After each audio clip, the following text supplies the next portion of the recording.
All right.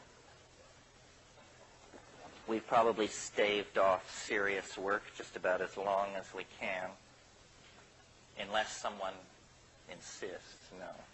Okay. Well, today's thing is sort of a return to a more orthodox educational kind of mode, hopefully not to such a degree that it's boring. But the agenda is to talk about Hermeticism and alchemy, the way in which this tradition, which is counterintuitive and heterodox, if not heretical from the point of view of Christianity, and what it can mean for the present, what it means for the psychedelic experience, what it means for the notion of the end of history, and how the loss of this point of view has probably done us a certain amount of damage. The great tension in the Middle Ages was between the late Middle Ages, was between the magical schema, the magical view of human beings, and the Christian view. And the Christian view is very strongly marked by the idea that of man's fall, that we screwed up early on, and somehow then, by virtue of that, we're forced into a secondary position in the cosmic drama. We are doing penance as we speak.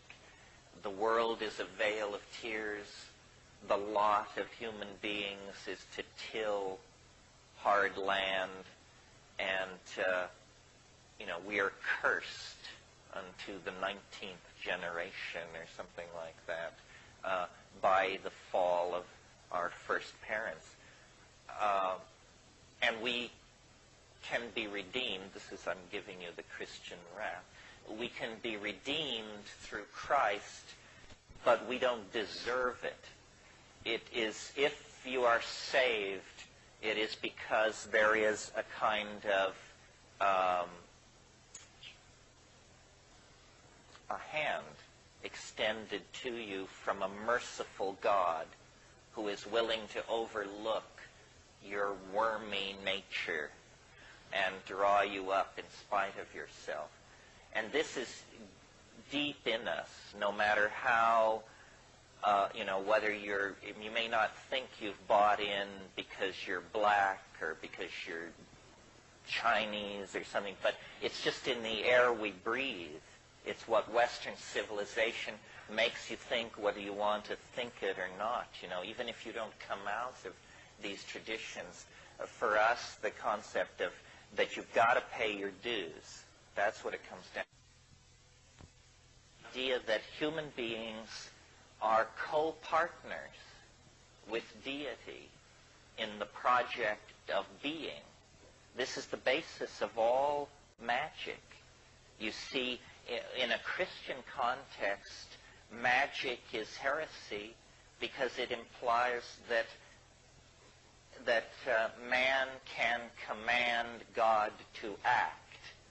In other words, that in some strange way, the magician compels nature to behave as the magician desires.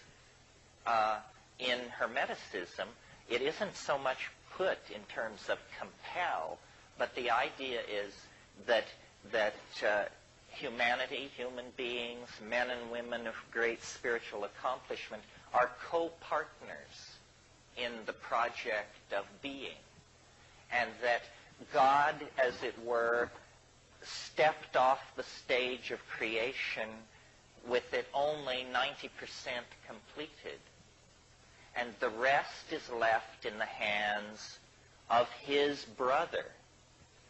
The Hermetica actually refers to humanity as the brother of God.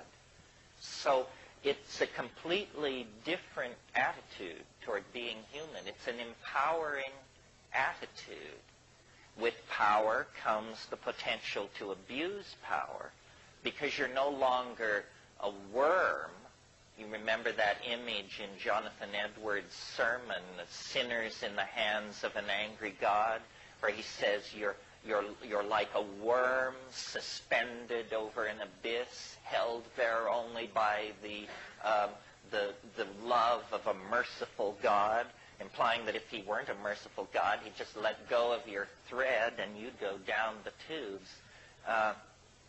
In the Hermetic magical view, human beings are not tainted by original sin. And no ideology is without the potential of abuse. The Hermetic attitude in the Renaissance was summed up in a single aphorism by the great Renaissance Platonist Marcello Ficino. And what he said was, and I have to, there's no sexism in all of this. You just have to realize these guys were primitive types and they hadn't confronted the political issues we've confronted. So when they say man, they mean humanity. The Renaissance magical attitude is summed up in Ficino's aphorism, man is the measure of all things. And this is a double-edged sword, because in a single affirmation, you cast off the guilt trip. You cast off the view of ourselves as a flawed creature. But when you say man is the measure of all things, I mean, you could be the chairman of the board of Louisiana Pacific or Dow Chemical. I mean, this is approximately their attitude. In other words, it ain't rainforests, it's not the life of the earth, it's none of that malarkey. We are to be the measure of all things. So it has to be tempered. We'll probably end up talking a bit here about the pathological expression of the Hermetic position, which is called Faustianism. And Faustianism is where you have unbridled ego, unbridled faith in the intellect, so that you proceed forward without self-doubt. If you haven't read Faust recently, it's a surprising read. First of all, it's very funny. It's hilarious. It's funnier than any of Shakespeare's plays, I think. And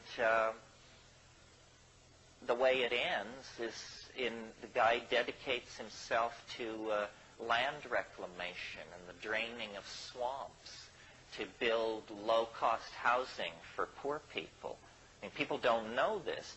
They're caught up in the images of the center of the story where, magical power is running rampant. But Faust's final conclusion is that he should do some good work for the least of society and give up these Promethean and Titanic dreams of the mastery of power.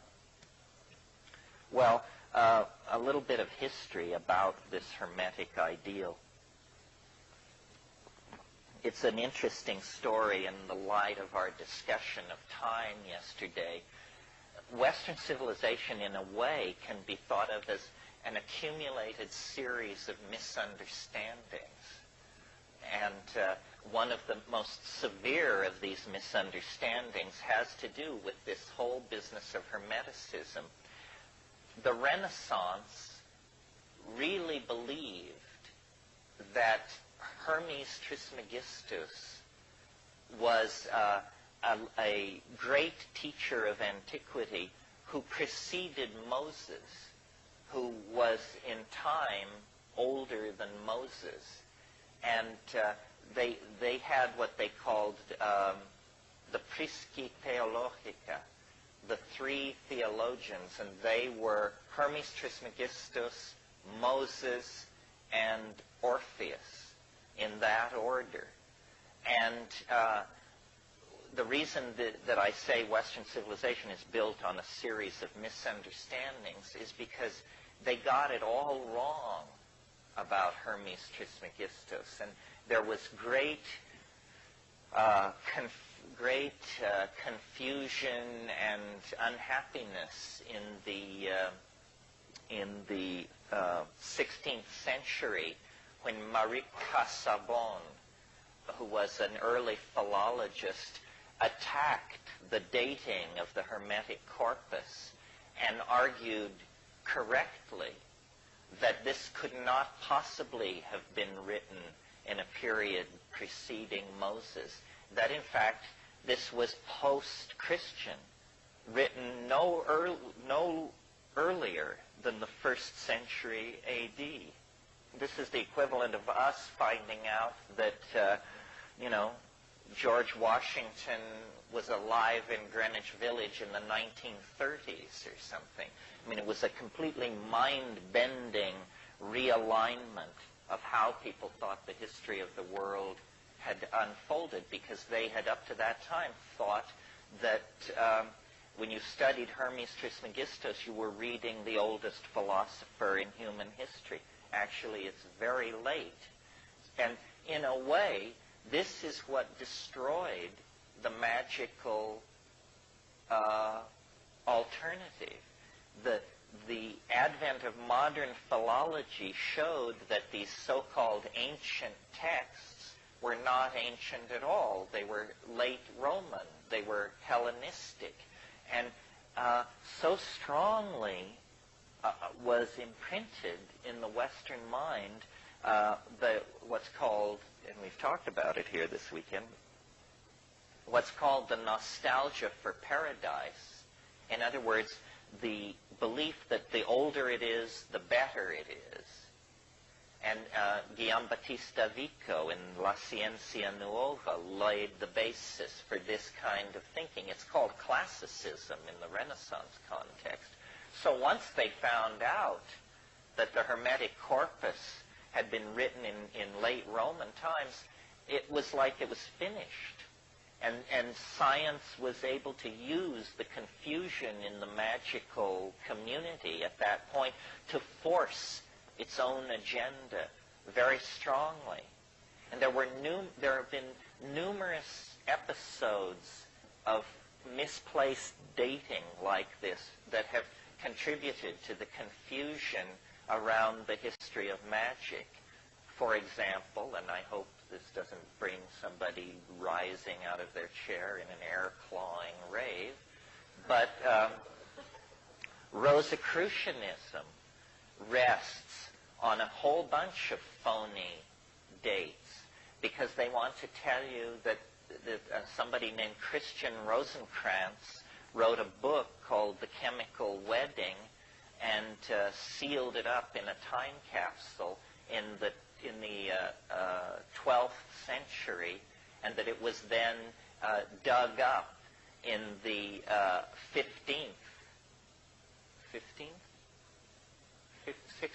dug up in the 16th century.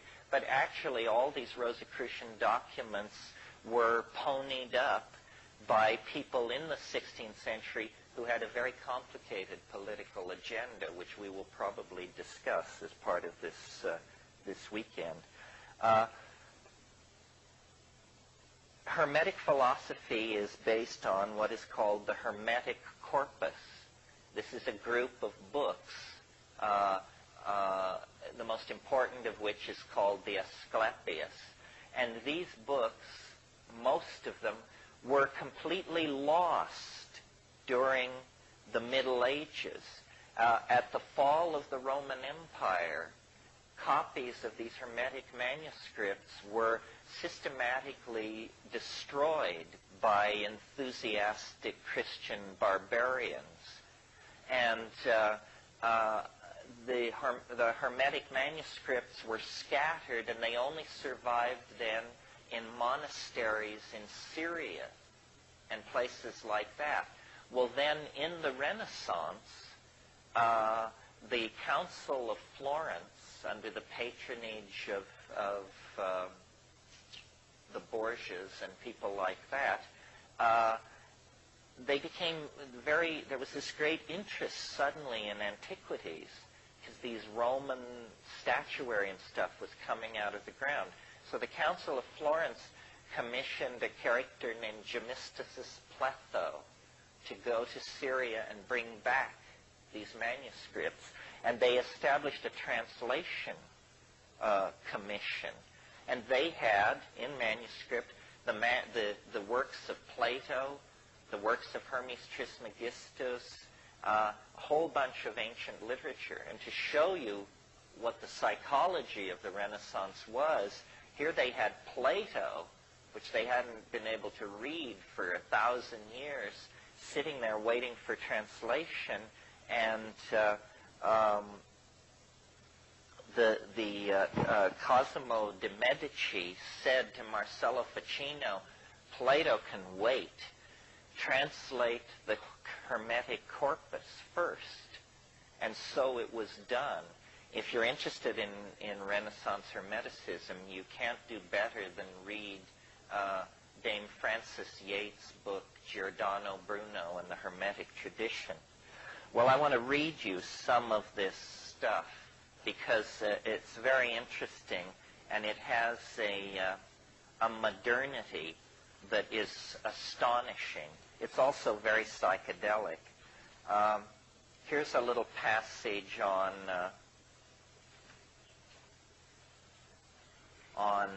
the imagination. I'm reading from Book 9 of the Corpus Hermeticum in the Scott translation. This is a 4-volume set. I only brought the text and translation volume. But if you read Greek, it's all here. If you don't, it's all here in English. But this will just give you a feeling for the approach. If then you do not make yourself equal to God, you cannot apprehend God, for like is known by like. Leap clear of all that is corporeal, and make yourself to a like expanse with that greatness which is beyond all measure. Rise above all time, and become eternal. Then you will apprehend God. Think that for you too nothing is impossible. Deem that you too are immortal, and that you are able to grasp all things in your thought, to know every craft and every science. Find your home in the haunts of every living creature. Make yourself higher than all heights and lower than all depths. Bring together in yourself all opposites of quality, heat and cold, dryness and fluidity. Think that you are everywhere at once, on land, at sea, in heaven. Think that you are not yet begotten, that you are in the womb, that you are young, that you are old, that you have died, that you are in the world beyond the grave. Grasp in your thought all this at once, all times and places, all substances and qualities and magnitudes together. Then you can apprehend God.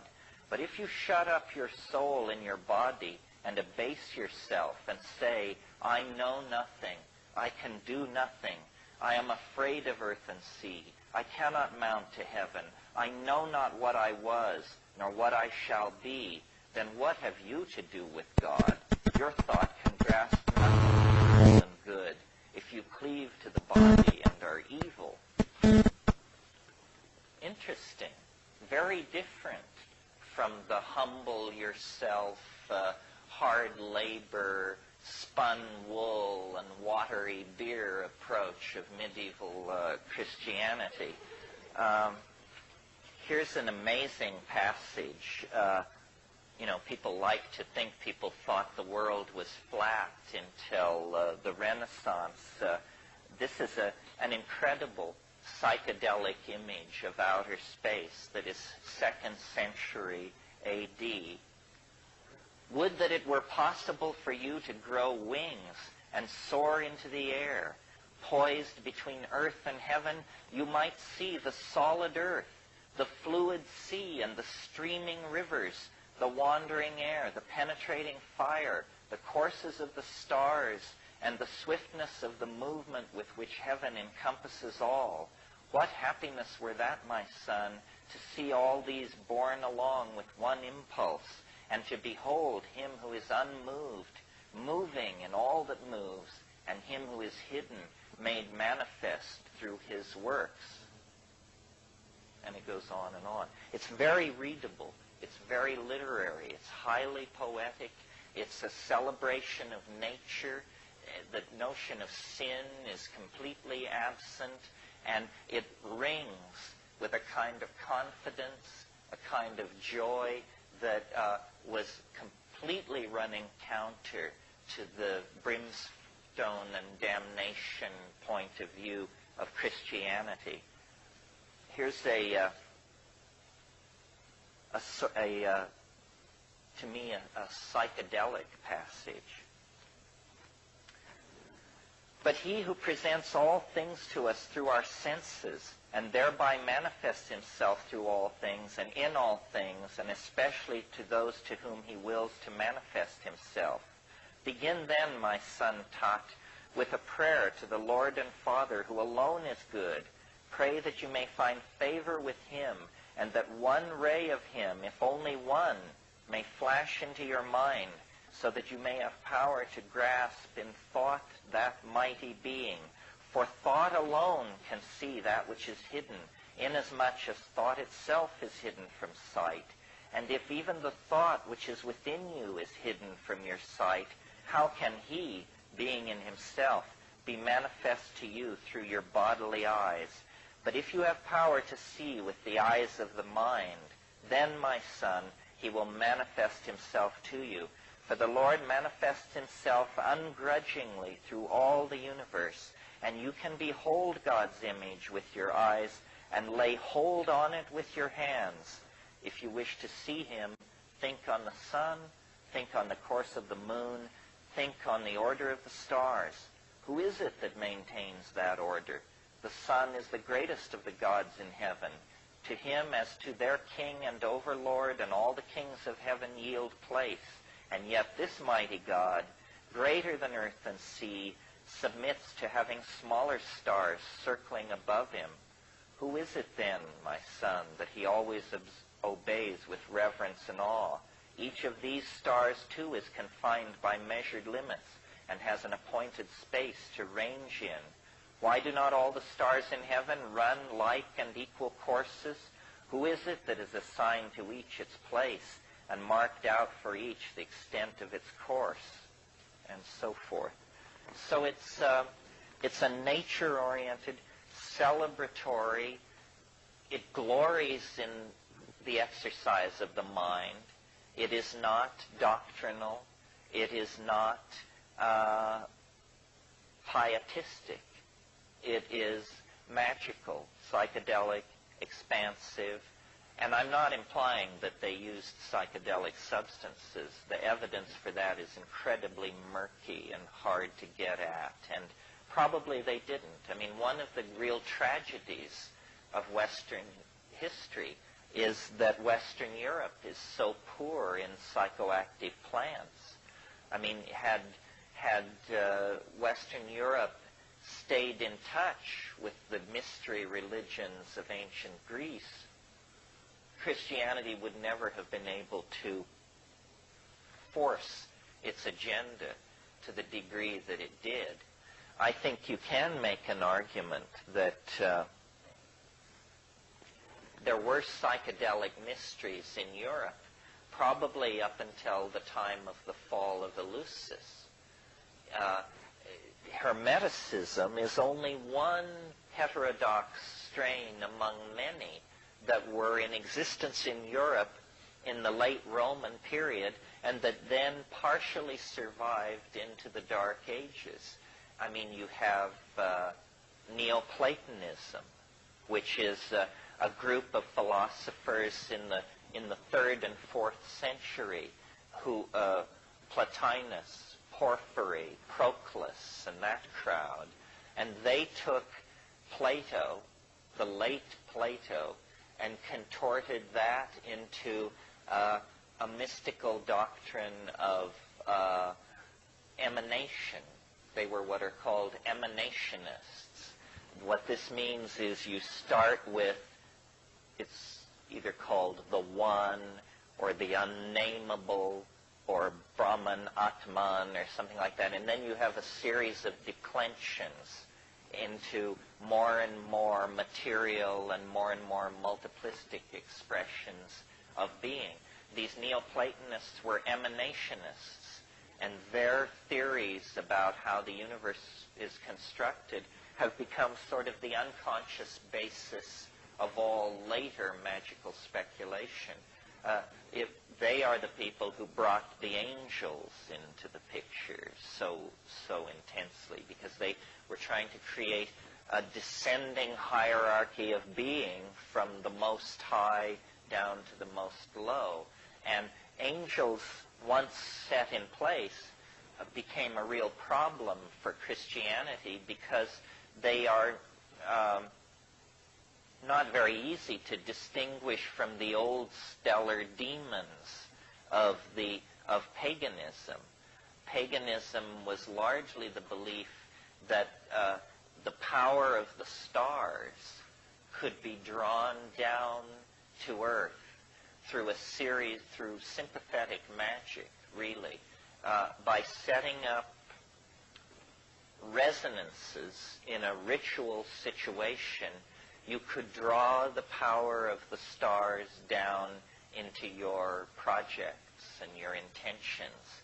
And the late Middle Ages was a period of intensely working out all the associations between minerals, colors, perfumes, plants, musical notes, and styles, so that you could then bring together all these things for purposes of magical evocation.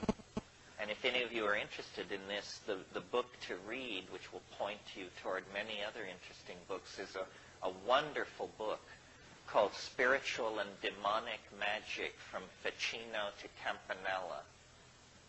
Some of you may remember Campanella. Hell of a fighter. Anyway. Hello?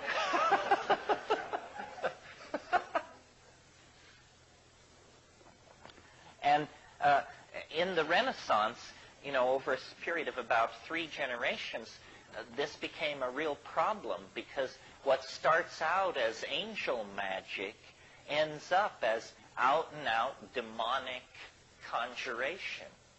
Something which I've noticed my 14-year-old son has an incredibly unhealthy interest in, which I did as well at his age. I hope it's not the family curse coming back.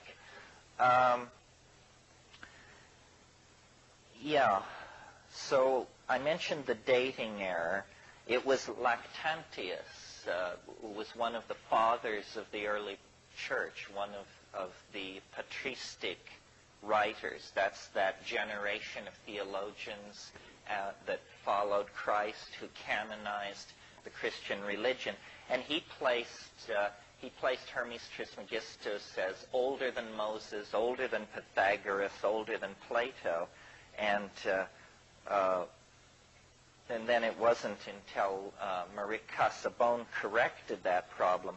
See, we forget how the really transformative breakthrough that was represented for Western Europe by the recovery of all of this ancient literature. It had been completely lost. And also a misimpression that probably needs correcting is, I think most people who are not schooled in Western history think that the further back in time, the more quote-unquote superstitious people were. This isn't actually the case. It isn't a case of the further back in time you go, the more belief in demons, magical conjuration, and stuff like that you get. The 10th, 11th, and 12th centuries in Europe were periods of remarkable piety and intellectual cohesion. Of course, it was also some kind of a fascist nightmare. That's how they achieved it. They had stamped out paganism. They had pushed heresy and heterodox thinking to the very distant frontiers of the empire, of the Holy Roman Empire. And people were not superstitious, and people were not obsessed with horoscopes and conjuration and this sort of thing. Where that all began was, where it reached its culmination is in the 16th century. The 16th century, the 1500s, it was the most magical, obsessed century in the last 10. And alchemy and conjuration and talismanic magic and sympathetic magic, all of these things flourished really not as a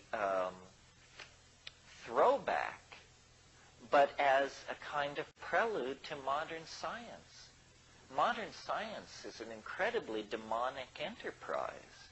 And we will see, as we discuss this stuff, that in a curious and rarely discussed way, the program, the agenda of magical dissidents in Europe have been entirely achieved by the forces of what we call modernity.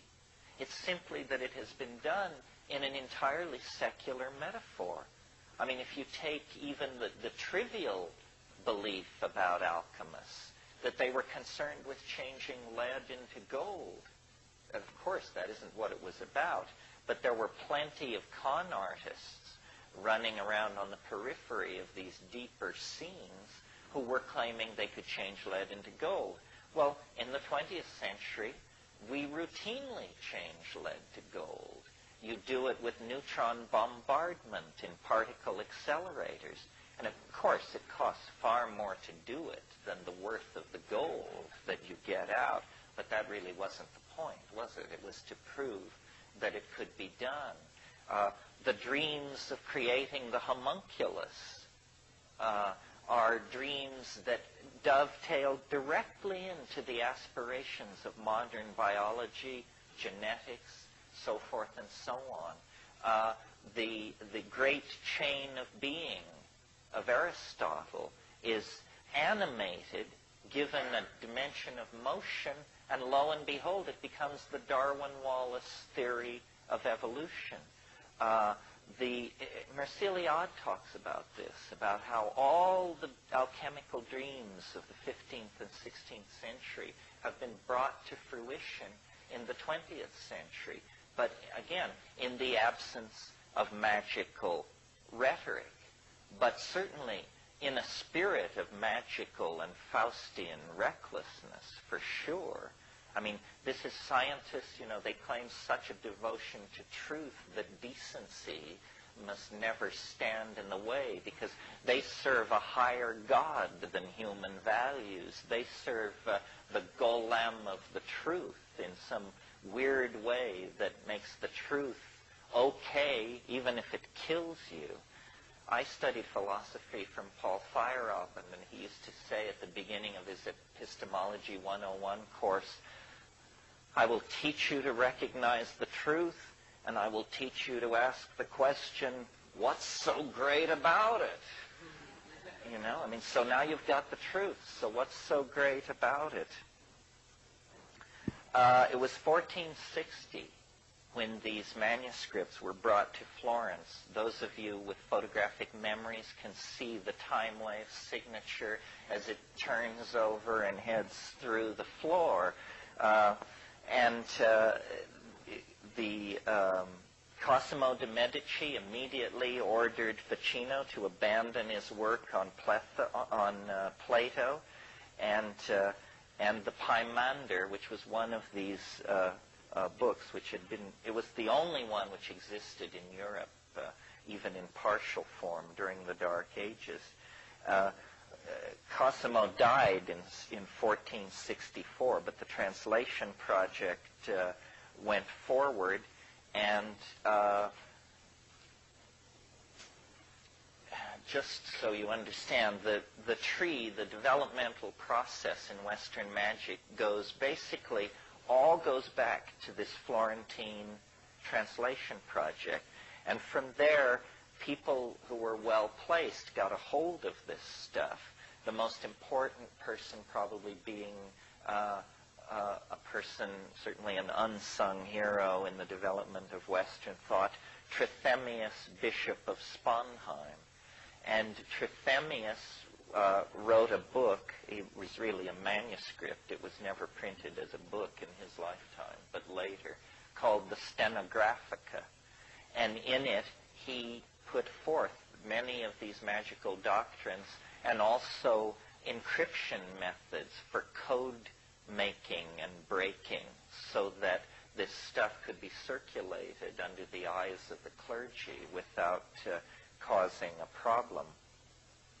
And then the development of Western magic splits into two strains. The Bruno strain, Giordano Bruno. I understand he's running for President of the United States this year. Giordano Bruno and his school, he was a Franciscan monk who ended up being burned at the stake. His sin for which he was burned at the stake was he was sitting on a rooftop of one of these Italian city-states one evening, presumably smoking some pretty decent boo that they'd brought in from North Africa. And he was looking at the stars, and it occurred to him, these things are suns. These little points of light are like the sun. Jesus Christ! And in a single moment, the universe became infinite. And he said, if these are suns, and he just, his mind was boggled, literally. I mean, can you imagine inside the medieval worldview where they have these concentric shells of angels and demons and all this? Suddenly, this guy gets it in a single moment, and he sees that the universe is infinite, and he begins to say so. And this is against Aristotle. And the church just goes nuts, and they drive him out of Italy, and he has a whole bunch of adventures in England and other places. Eventually, he makes the mistake of coming back to a place in northern Italy where he's betrayed by his patron, and he's burned at the stake for a point of view which all of us take quite for granted. The other strain of magic coming down from Trithemius is the D strain. And it is a bit more accessible to people like ourselves because John Dee was an Englishman, and he wrote in English. And so you don't have to conquer 16th century Italian or late Latin in order to read him, although he wrote a lot in Latin as well. Dee is a very interesting character, worth spending some time on, because Dee is the last person to be able to unify into one worldview science and mathematics and magic and astrology all together.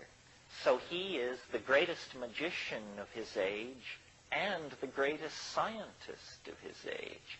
He designed the navigation instruments that Sir Francis Drake used to go around the Cape Horn and sail up the coast of California. He was an intelligence operative serving Queen Elizabeth on the European continent. He could cast the best horoscope in Europe, and that was his entree into these various royal families of these various capital cities of Europe. And then he was, making maps of battlements and of the deployment of wharf facilities and shipbuilding capacity and stuff like that, and sending it all back to Elizabeth in these codes that he had learned from Trithemius, not personally, but from the Stenographica. And a very strange incident happen, which was on a cold day in April at his house in Mortlake, which is on the outskirts of London. Now it's completely surrounded by modern London. I should say he had the largest library in England. He had 6,000 books. Sir Philip Sidney and the Queen would occasionally call upon him to shoot the bull. And he was a very learned man. So one day in April of 1582, he's working at his desk at his room in Mortlake, and he goes outside. There's some disturbance in the garden, and he goes outside. And his story, and we have only his story, is that an angel descended in a ball of light and gave him an object which is to this day on exhibit in the British Museum. If you ever have a chance, it's worth hunting it down. It's in the Renaissance Hall, and it's a piece of black polished obsidian, roughly about this big and about that thick and very highly polished. He called it the Shew Stone, S-H-E-W. And what the deal was you could look into the Shew Stone if you had the right talent, and it was a magical theater. There were gods and demons and female spirits and all kinds of things swirling around this thing. Well, for the next many years, the Shew Stone was the major guiding force on Dee's life. And a guy came to him named Edward Kelly. And Edward Kelly,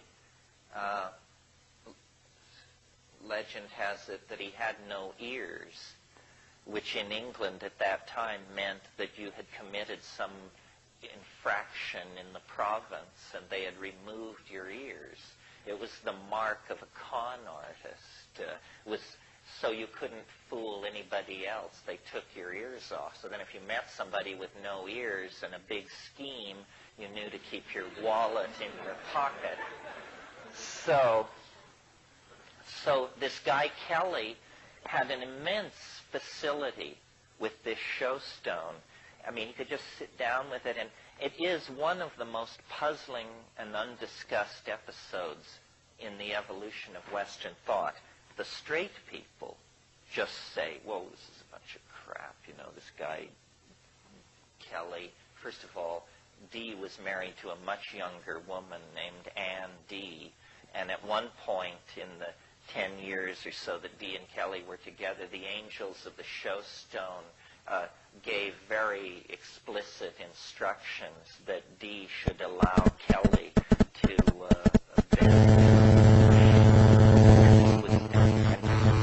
and in the light of God's will, it was done, he says in his diary. So this guy was a Sharpie for sure. However, it's very puzzling, because if he was a con artist, he must have been a con artist of immense cleverness, because often the way the Dee angels would work is they would deliver very, very long messages in Latin backwards. And Kelly would just dictate this stuff at a very rapid speed, and Dee would write it down, and then they would put away the Shew Stone, and then they would very laboriously rewrite this stuff from back to front, and then there would be these long, coherent harangues about what they should be doing, about which courtly figures they should support with money, and who should be introduced to who. It was very political, Well, what kind of a polymathic talent was Edward Kelly that he could invert whole pages of Latin and reel it off and then have it be reconstructed and make sense? Also, we know about this because Dee kept a diary over the years that this was all going on. It's one of the most astonishing books in all of English literature. And until the last 10 years, the 1658 edition was the only edition ever published. It's called A True and Faithful Relation, or in full, A True and Faithful Relation of what passed for many years between Dr. D and some spirits, with annotation by Maurice Casaubon, the guy who did the correct dating on the Hermetica. And it's very interesting reading. It's, as I say, one of the most puzzling incidents in the whole history of science.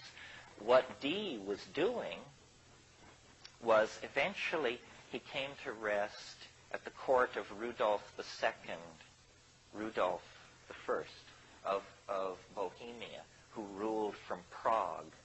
Now, you have to understand, is that a handout? Yeah. Is there evidence of drug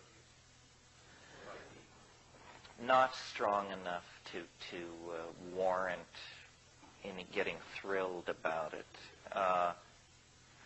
The great awareness of drug use came slightly later, and strangely enough, the drug was opium. It's interesting, the history of opium. You know, we think of opium and its derivatives, junk and heroin, as just the lowest, well, maybe crack is now the lowest of the low, but anyway, it's a real scuzzball drug according to most people's opinion. But did you know that they had been using opium for 3,000 years before anybody noticed that it was an addicting drug? It was not ever noted that opium was addicting until 1611, when John Playfair, a very famous English physician, wrote a book in which he commented on opium and said, once one has begun the habit of opium, it must be maintained unto death. In the 30 years after Dee, there was a great Hermeticist and alchemical thinker named Paracelsus, who arose on the European continent.